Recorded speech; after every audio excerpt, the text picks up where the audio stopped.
But I like to do a little something, and then after I get done, then I'm going to turn it over to one of our dear friends, John, Pastor John, and he wants to say a few words. So what I'd like to do first, I'd like to have Ruth come up here, please, with me.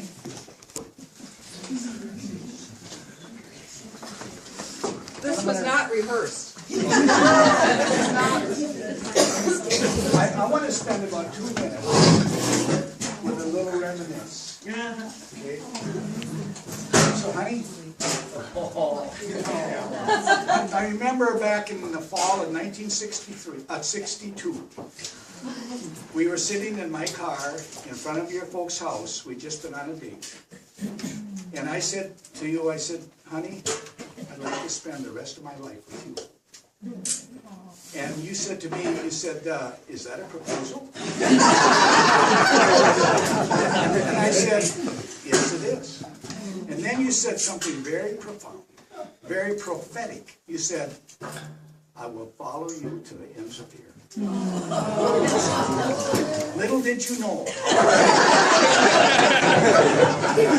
And then the following July, you met me at the altar of your church. And you made a covenant with me that you would spend the rest of your life with me. And you have. And back about 20 years prior to that, when you were born, your father's wish was that you would be named Ruth. That was one of his favorite Bible characters. In the first chapter of the book of Ruth, the widow Ruth says to her mother-in-law, who was going back to Israel, she said, wherever you will go, I will go. And your people will be my people, and your God will be my God. And that's who you are named after. And you have followed me to the ends of the earth. You have followed me.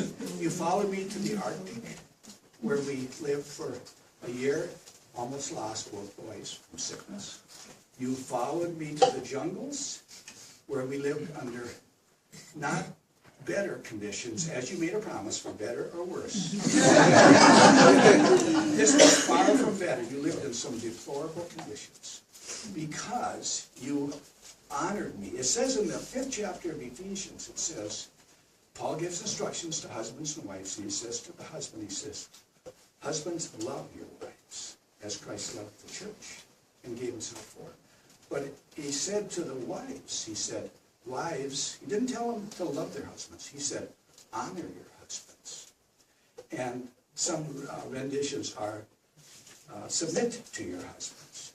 And you have honored me, as you have followed me around the earth. You have honored me. You honored me in the jungles. You honored me in the Arctic. You honored me. We made several trips to Africa where you were stretched right to your limits for living conditions, rats and snakes and all kinds of things. You honored me because you accepted my vision. You picked up my vision. And in the 31st chapter of Proverbs, starting with the 10th verse, Solomon, the wisest man who ever lived, gives some advice for finding a wife. And he should know he had 700 of them. It's interesting what he says. He says, a wife of noble character, who can find one? Another rendition say, a good wife, who can find one? And you have been the good one. Because he says, she is worth far more than rubies. And you are worth far more than rubies. God has given me a wife who honored me in all the places we've been, all the things we've done. You honored me. You've kept the covenant. You made a covenant with me that you would live with me for better or for worse. And lots of times they've been for worse. You once made a confession to me. You said, I don't always like you.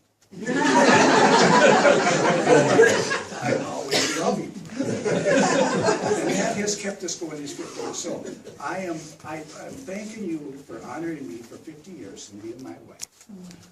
And I'm just so thankful to God that you were my gift, because you are worth far more than you.